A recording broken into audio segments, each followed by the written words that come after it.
amplia experiencia en los sectores público y privado lo hizo acreedor del cargo de ministro del Ambiente en el 2011.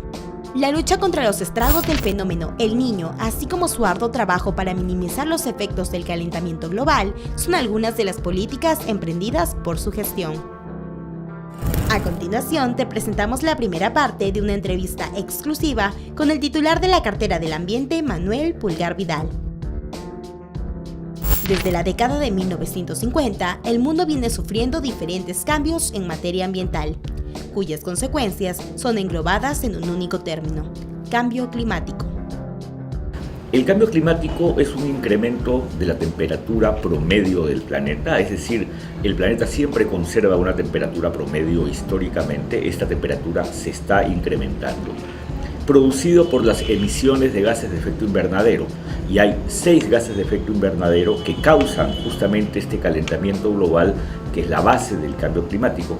Y esto es importante decirlo porque es distinto hablar de gases de efecto invernadero que de gases contaminantes. Hay muchos gases contaminantes, no todo gas contaminante tiene efecto invernadero, son 6.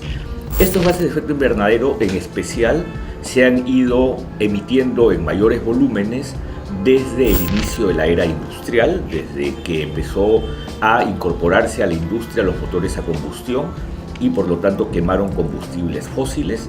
El cuarto elemento de la definición es que estas emisiones son por causa humana, y esto es bien importante decirlo. Y lo último es que el cambio climático genera consecuencias de distinta naturaleza, que es a lo que me voy a referir ahora. ¿Por qué es importante esta definición? Porque, por ejemplo, hay fenómenos que son absolutamente naturales, son los fenómenos de variabilidad climática.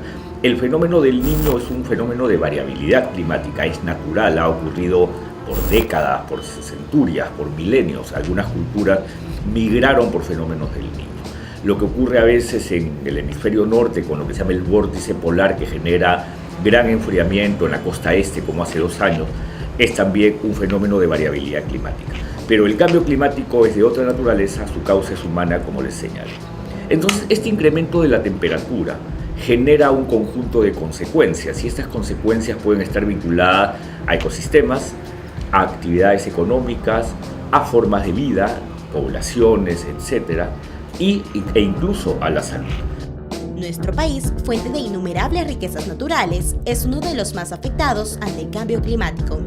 Pero, ¿por qué somos tan vulnerables? El ministro del Ambiente, Manuel Pulgar Vidal, da respuesta a este interrogante. Entonces usted me preguntaba por qué el Perú es tan vulnerable al cambio climático, y acá hay varios temas que señalar.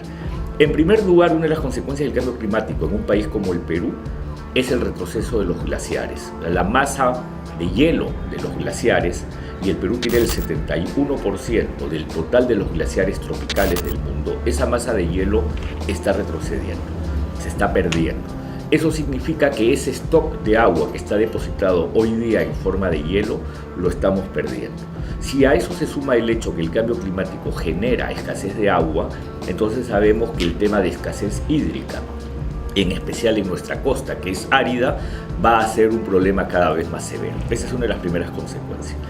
Una segunda consecuencia tiene que ver, por ejemplo, con una actividad económica, la pesca.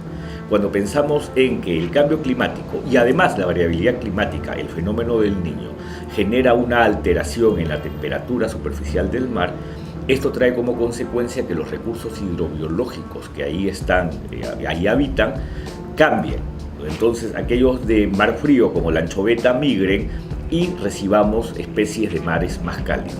Por lo tanto, siendo que el Perú tiene una actividad industrial tan importante como la pesca de anchoveta, puede existir una alteración de esta naturaleza. Una tercera consecuencia tiene que ver con el hecho de agua nuevamente, y el hecho que el Perú tiene un fuerte sustento de producción de energía en energía hidráulica, es decir, hidroeléctrica.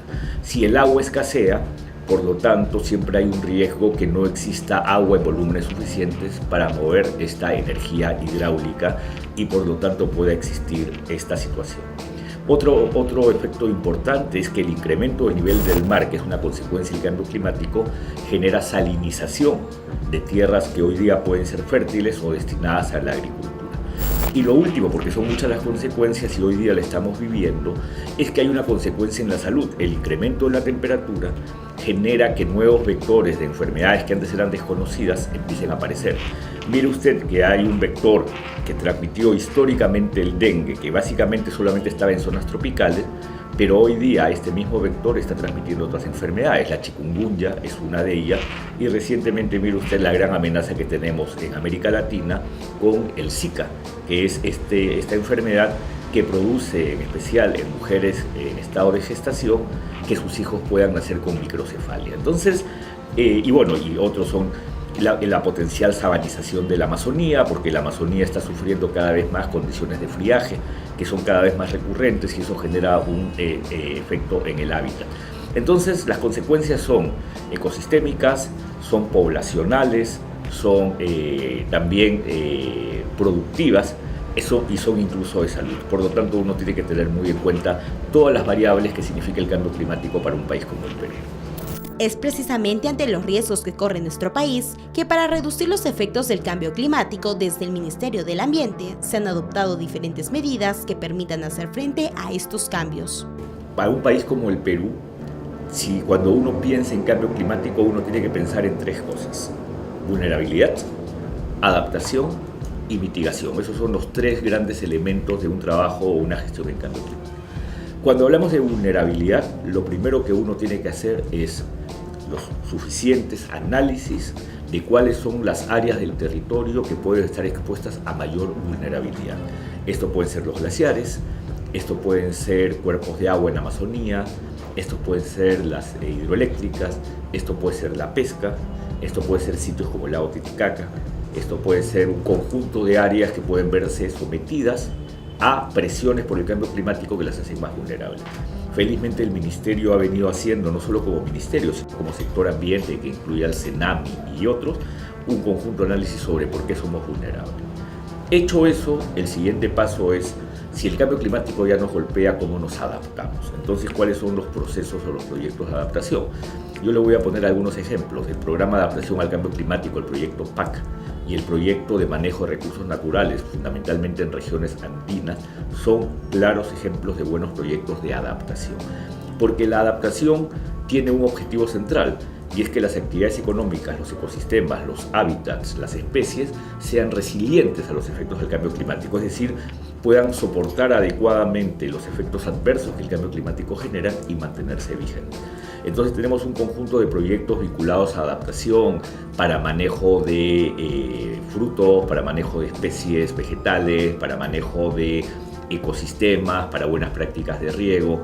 También con el Ministerio de la Producción hemos obtenido financiamiento para un proyecto de adaptación en la zona marino-costera, en especial para la pesca artesanal de Chimbote hacia el norte, que es la que puede sufrir las consecuencias del cambio climático. Y lo tercero es la mitigación. Y en mitigación, lo primero que uno tiene que hacer es identificar dónde están mis principales fuentes de emisiones, porque no todos los países tienen iguales fuentes de emisión. Cuando uno piensa a nivel global, la principal fuente de emisión global es la energía, son las emisiones que se producen por la energía. Pero cuando uno piensa en un país como el Perú, la principal fuente de emisión es la deforestación. Por lo tanto, volvemos a la pregunta anterior. Entonces, hay que establecer medidas para controlar esa deforestación y para darle valor al bosque y reponer las zonas deforestadas. Y en eso venimos trabajando con bastante éxito. Pero adicionalmente, el Perú presentó en septiembre del 2015 lo que se llamó su contribución nacional, que ha establecido medidas muy concretas de mitigación. Por ejemplo, en transporte, el hecho de que se estén construyendo sistemas de transporte público masivos que usan energía eléctrica y o gas natural y ya no utilizan combustibles más tradicionales como el diésel o la gasolina, es una buena medida. Segundo, la construcción de 31 rellenos sanitarios, que va a significar que los residuos sólidos, incluso en especial los orgánicos, ya no sigan generando metano, que es un gas de efecto invernadero, es una buena medida. Adicionalmente, las prácticas forestales están colocadas ahí, pero también tenemos prácticas industriales para que los calderos industriales sean más eficientes y no se pierda el calor, porque eso significa más energía que genera más emisiones de gases de efecto invernadero, o que se utilicen nuevas tecnologías en la industria del cemento Todo eso son obligaciones que el Perú ya está cumpliendo en muchos casos y que están colocadas en nuestra contribución nacional, que es nuestro programa de mitigación. Y de hecho, cuando uno piensa también, porque no solamente es una cuestión del Ministerio del Ambiente, el Ministerio de Agricultura tiene su iniciativa para contingencias y adaptación al cambio climático de los cultivos, porque los cultivos son los que eventualmente más sufren.